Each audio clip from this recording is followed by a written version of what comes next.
শিবপুরের এই অভিশপ্ত রাতের কাহিনী আপনাকে এমন এক ভৌতিক জগতে নিয়ে যাবে যেখানে জমিদারের অশান্ত আত্মা এবং গ্রামের অভিশাপ লুকিয়ে রয়েছে। সাহসী সরস্বতী দেবী ও তান্ত্রিকের প্রচেষ্টায় কি সেই আত্মাকে মুক্তি দিতে পেরেছে? জানুন শিবপুরের ভয়াবহ অভিশাপের রহস্যময় কাহিনী, যা আপনার রাতের ঘুম কেড়ে নেবে। গ্রামের নাম শিবপুর। পাহাড়ের কোলে ছোট্ট এই গ্রামটি দিনের আলোতে যেমন শান্ত, তেমন নিশির অন্ধকারে ভয়ঙ্কর। এই গ্রামের মানুষরা বলা বলি করেন, প্রতি পূর্ণিমা রাতে এখানে এমন কিছু অস্বাভাবিক ঘটনা ঘটে, তবে কেউ সাহস করে জানার চেষ্টা করে না, কারণ রাতের অন্ধকারে যেই একবার বেরিয়েছে সে আর জীবিত ফিরে আসেনি। গ্রামের বয়স্ক জেঠুরা বলেন, বহু বছর আগে এখানে এক অভিশপ্ত সাধু ছিল। তার তন্ত্রমন্ত্র সারা গ্রামের লোকজন ভয় পেত। একদিন গ্রামের লোকেরা তাকে হত্যা করে, কিন্তু মরার আগেও সেই সাধু এক অভিশাপ দিয়ে গেছিলেন, আমি ফিরে আসবো প্রতিটি পূর্ণিমার রাতে তোমাদের জীবনের সর্বনাশ করতে। সেই থেকে শুরু হয় শিবপুরের রাতের ভয়াবহতা। গ্রামের লোকজন দিনে স্বাভাবিক কাজকর্ম করলেও রাত হলে দোর বন্ধ করে রাখে। কিন্তু এদের মধ্যে এক যুবক রাকেশ সবসময় বিশ্বাস করতেন যে এইসব শুধুই গুজব। সে সাহসী এবং যুক্তিবাদী ছিল, তাই সে ঠিক করলো সেই পূর্ণিমা রাতে বের হবে, সেই অভিশাপের সত্যতা খুঁজবে। রাতের নির্দিষ্ট সময়ে রাকেশ তার বাড়ির দরজা খুলে বেরিয়ে পড়ল।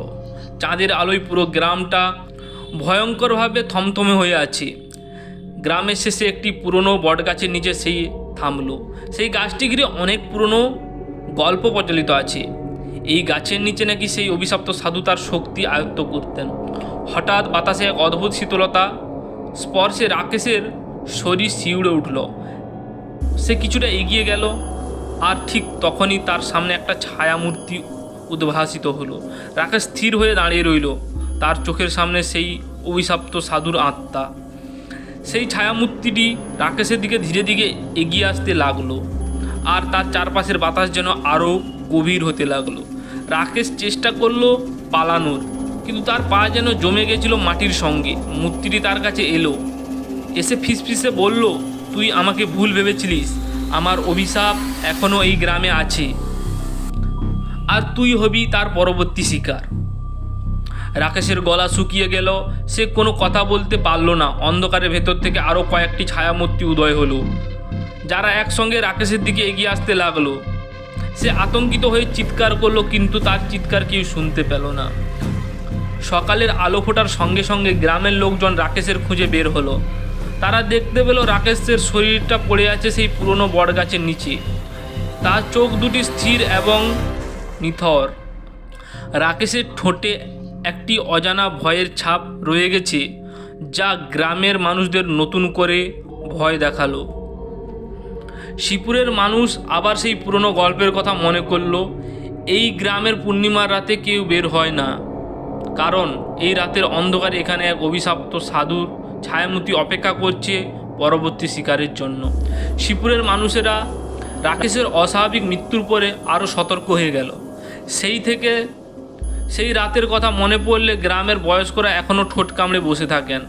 কেবল রাকেশের মা সরস্বতী দেবী একমাত্র নিজের সন্তানের অকাল মৃত্যুর রহস্য জানতে চাইছিলেন। সরস্বতী দেবীকে কেউ সাহায্য করতে সাহস পায়নি, কিন্তু তার দৃঢ় প্রতিজ্ঞা মন একদিন তাকে গ্রামের এক পুরনো তান্ত্রিকের কাছে নিয়ে গেল। সে দূরের গ্রামে থাকলেও এই সব ব্যাপারে বিশেষজ্ঞ বলে পরিচিত। সরস্বতী দেবী তার কাছে গিয়ে সব খুলে বলল। তান্ত্রিক কিছুক্ষণ চুপচাপ শুনে বললেন, তোমার ছেলে শুধু অভিশাপের কারণে হত্যা করা হয়েছে এমন নয়। এই গ্রামে বহু বছর আগে এক নারীর জীবন নষ্ট হয়েছিল এই সাধুর কারণে। সেই নারীর অভিশাপ আর সেই সাধুর শক্তি মিলে তৈরি হয়েছে এই দুর্ভোগ। সরস্বতী দেবীর চোখে জল এসে গেল, কিন্তু সে জানতে চাইল এটা কি বন্ধ করা সম্ভব।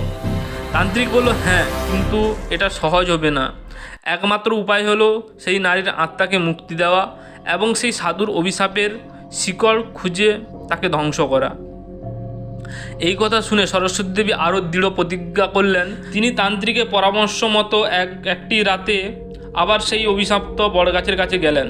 সঙ্গে তান্ত্রিক এবং গ্রামের আরও কয়েকজন সাহসী যুবক ছিল। তান্ত্রিক কিছুক্ষণ মন্ত্রপাঠ করতে লাগলো এবং এক পর্যায়ে চারপাশের বাতাস ভয়ঙ্কর শীতল হয়ে গেল। ঠিক তখনই সেই পুরনো ছায়ামূর্তি আবার উদ্ভাসিত হলো। কিন্তু এবার তান্ত্রিক তাদের সামনে এসে দাঁড়িয়ে শক্তিশালী মন্ত্রের সাহায্যে তাদের আটাতে লাগলেন। হঠাৎ অদূরে একটি নারীর কাঁদো কাঁদো আওয়াজ শোনা গেল। সরস্বতী দেবী দেখলেন এক অজানা নারী সেই বটগাছের পেছন থেকে বের হয়ে এসে তান্ত্রিকের দিকে হাত তুলে কিছু বলতে চাইছিল। তান্ত্রিক তার মন্ত্রপাঠ থামিয়ে নারীর আত্মার দিকে এগিয়ে গেলেন। তিনি শান্তভাবে বললেন, তুমি মুক্তি পাও, তোমার কষ্টের অবসান হবে আজ। নারীর আত্মা ধীরে ধীরে আলোকিত হয়ে উঠল এবং আকাশের দিকে উঠে মিলিয়ে গেল। সেই সঙ্গে গ্রামের চারপাশে শীতলতা যেন কমে এলো। তবে সাধুর ছায়া তখনও আটকে রয়েছে, তার চোখে জ্বলে উঠছে ক্রোধ। তান্ত্রিক তখন কঠিন মন্ত্রপাঠ করতে শুরু করলেন এবং সেই মুহূর্তে বটগাছের শিকড় থেকে কালো ধোঁয়া বের হতে লাগলো। মাটিতে এক ভয়ঙ্কর কম্পন শুরু হলো আর সেই ছায়ামূর্তিটা ব্যথিত হয়ে ধীরে ধীরে মিলিয়ে গেল। শেষ পর্যন্ত শ্রীপুরের মানুষ শুনতে পেল সেই অভিশপ্ত সাধুর আওয়াজ, তোমরা থামিয়েছ, কিন্তু আমার অভিশাপ চিরকাল থাকবে তোমাদের হৃদয়ে। গাছের নিচের জমি ফেটে গিয়ে একটি গভীর গর্ত তৈরি হলো। সেখানে তান্ত্রিক সমস্ত শক্তি দিয়ে শেষ মন্ত্রপাঠ করলেন এবং সেই গর্ত ধীরে ধীরে বন্ধ হয়ে গেল। সেই অভিশাপের শেষ রেশটুকু মাটির নিচে চিরতরে হারিয়ে গেল। গ্রামের সকলের শান্তি ফিরে এসেছে। অভিশাপের গল্পটা হয়তো শ্রীপুরের ইতিহাসে একটা কালো অধ্যায়, কিন্তু সেই অধ্যায় শেষ হয়েছে। গ্রামবাসী আবার নতুন সূর্য উদয়ের দিকে এগিয়ে গেল। এই গল্পটি শেষ করছি। আপনাদের সময় দিয়ে আমাদের গল্পটা শোনার জন্য ধন্যবাদ। যদি গল্পটি আপনাদের ভালো লেগে থাকে তাহলে একটি লাইক দিতে ভুলবেন না। নতুন নতুন গল্প এবং রোমাঞ্চক ভিডিও পেতে আমাদের চ্যানেলটিকে সাবস্ক্রাইব করে রাখুন। আপনাদের মন্তব্য আমাদের জন্য অনেক মূল্যবান, তাই নিচে কমেন্ট করে জানিয়ে দিন আপনাদের মতামত। আবার দেখা হবে আর একটা নতুন গল্পের সঙ্গে। আপনারা ভালো থাকুন ও সুস্থ থাকুন।